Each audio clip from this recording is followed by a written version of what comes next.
Sexual Temptation is a booklet that I wrote many years ago, but we've updated it, revised it.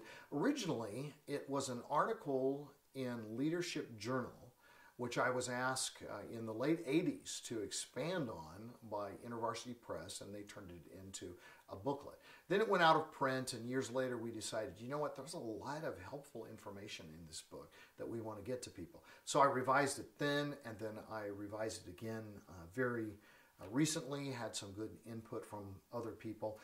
So what is Sexual Temptation as a booklet? How does it differ from my book, The Purity Principle? Well, the Purity Principle gets into quite a bit more detail. Sexual temptation was originally designed for Christian workers, we'd say, pastors, missionaries, people in full-time ministry. I expanded it a bit so it really relates to everybody, but it still addresses those highly specific issues that involve people in Christian ministry.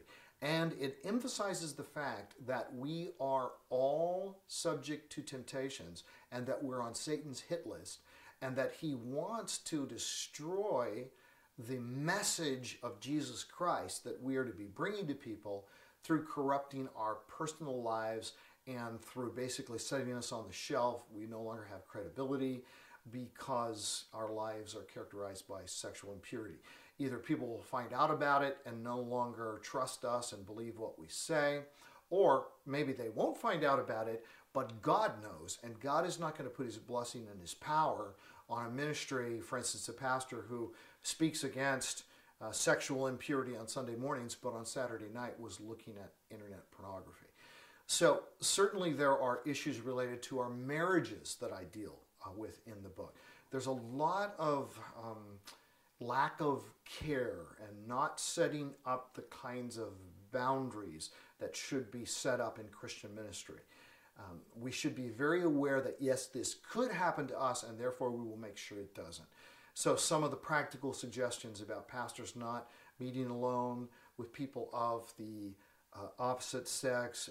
If you are in a room with somebody, the door is ajar, there's a window, other people are around, never in an office by yourself, not going out to meals just one-on-one with someone, a woman who's not your wife, or if it's a woman in ministry with a man who's not your husband. Not just so that things will look better. There is that. I mean, we should be concerned to a certain extent about appearances, but the most important thing is the reality. We want to make sure that we're not putting ourselves in a place where we're submitting ourselves to a temptation that begins with, oh, I like this person listens to me, this person cares about me. And meanwhile, at home, well, my wife, she's just been nagging me and she just wants me to do this and she wants me to do that. Well, hey, who did you make vows to? You made vows to this woman.